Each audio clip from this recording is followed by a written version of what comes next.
आपने अक्सर ट्रेन पर या बसों में सफर करते हुए एक लाइन जरूर पढ़ी होगी कि सवारी अपने सामान की खुद जिम्मेदार है। सवारी अपने सामान के लिए खुद जिम्मेदार है, ऐसा आपने कई बार पढ़ा होगा।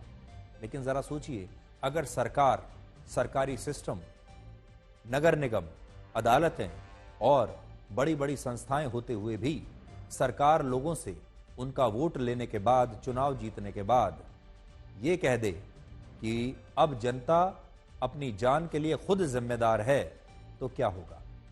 दिल्ली में बिल्कुल ऐसा ही हो रहा है। वायु प्रदूषण के कारण गैस चेंबर बन चुकी देश की राजधानी दिल्ली में इस समय 2.5 करोड़ लोगों के साथ यही मजाक चल रहा है, जिससे अभी तक किसी को कोई आपत्ति ही नहीं। जिस संविधान को बचाने के लिए दिन रात राजनीति होती है, वो संविधान कहता है कि इस प्रदूषण को कम करने की जिम्मेदारी सरकारों की है, लेकिन हमारी सरकारों का कहना है कि इस प्रदूषण को कम करने की जिम्मेदारी उल्टा आम जनता की है। कम से कम उनके काम देखकर तो यही लगता है कि दिल्ली की सरकार ने यह मान लिया है कि प्रदूषण को कम करने की जिम्मेदारी उनकी नहीं बल्कि जनता की है। आम आदमी पार्टी की सरकार ने दिल्ली में दिन रात मेहनत करने के बाद अब यह फैसला लिया है कि वो प्रदूषण को कम करने के लिए रेड लाइट ऑन गाड़ी ऑफ नाम का एक अभियान चलाएगी। और कुछ लोग खुश भी हो रहे हैं कि सरकार चलिए कम से कम जागी और सरकार इस प्रदूषण को कम करने के लिए बड़े गंभीर कदम उठा रही है। इसमें सरकार लोगों से कहती है कि जैसे ही आप ट्रैफिक सिग्नल पर आएंगे और वहां पर रेड लाइट होगी, आपको अपनी गाड़ी बंद कर देनी चाहिए, इंजन ऑफ कर देना चाहिए। अगर रेड लाइट ऑन है तो आपकी गाड़ी का इंजन ऑफ होना चाहिए। आज हमारा सवाल यह है कि इस अभियान को चलाने में आखिर सरकार को क्या जरा सी भी मेहनत करनी पड़ रही है? ये सारी गाड़ियां आम जनता की हैं, उसमें पेट्रोल और डीजल भी आम जनता ने अपने पैसों से डलवाया है, जिस पर जनता जीएसटी देती है, वैट देती है, टैक्स देती है, सरकारों को यह पैसा जाता है। गाड़ी भी ट्रैफिक सिग्नल पर आम जनता को ही बंद करनी है। तो फिर इसमें आखिर सरकार का क्या रोल है? क्या सरकार सिर्फ इतना कह देगी कि आप अपनी अपनी गाड़ी बंद कर दीजिए और उससे प्रदूषण कम हो जाएगा? सरकार सिर्फ आपके साथ एक मनोवैज्ञानिक खेल खेल रही है, जिससे ऐसा लगता रहे जनता को कि इस प्रदूषण को कम करने के लिए सरकार की तरफ से बड़े गंभीर कदम उठाए जा रहे हैं, जबकि हकीकत में ऐसा कुछ है नहीं। और इस बात को एक और उदाहरण से समझिए। प्रदूषण का स्तर बढ़ने के बाद दिल्ली और एनसीआर के इलाकों में ग्रैप 2 का एक्शन प्लान लागू हो गया है, और इसे भी सुनकर ऐसा ही लगता है कि सरकार शायद कुछ ऐसा कर रही है जिससे दिल्ली में अब प्रदूषण कम हो जाएगा। लेकिन इसकी सच्चाई भी कुछ और है।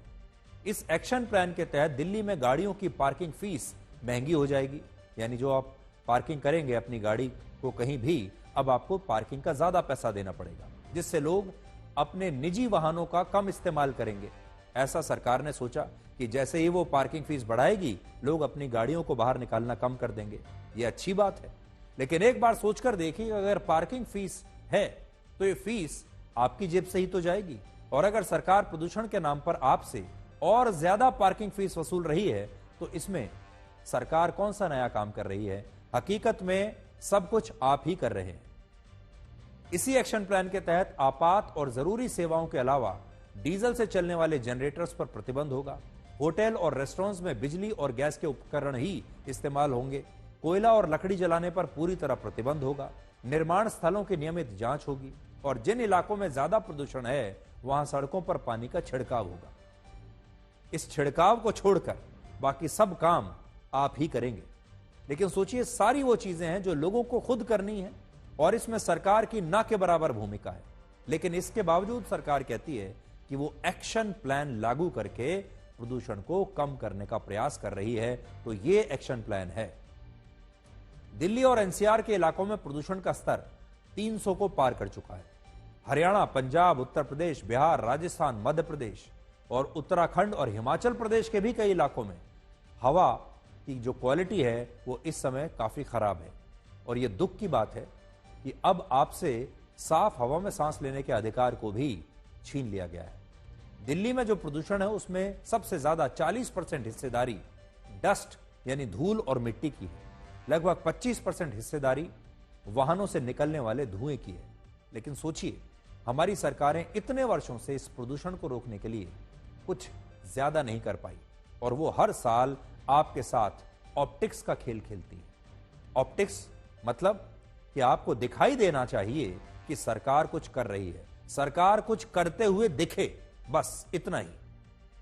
काम हो रहा है या नहीं, प्रदूषण कम हो रहा है या नहीं, इसकी कोई बात नहीं करता, सरकार कुछ करते हुए दिखे बस।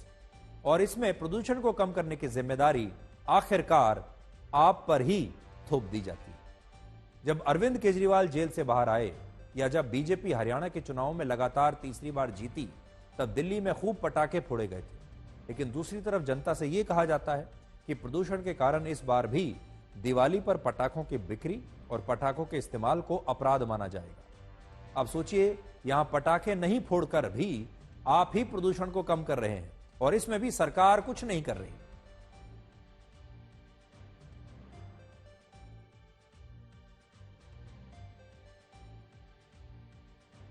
तो आज हम दिल्ली की सरकार से भी और दूसरी राज्य सरकारों से भी ये कहेंगे कि जनता पर जिम्मेदारी थोपने की बजाय, सब काम जनता से करवाने के बजाय सरकारों को भी कुछ करना चाहिए और सरकारों को भी इसकी जिम्मेदारी अब स्वयं लेनी चाहिए।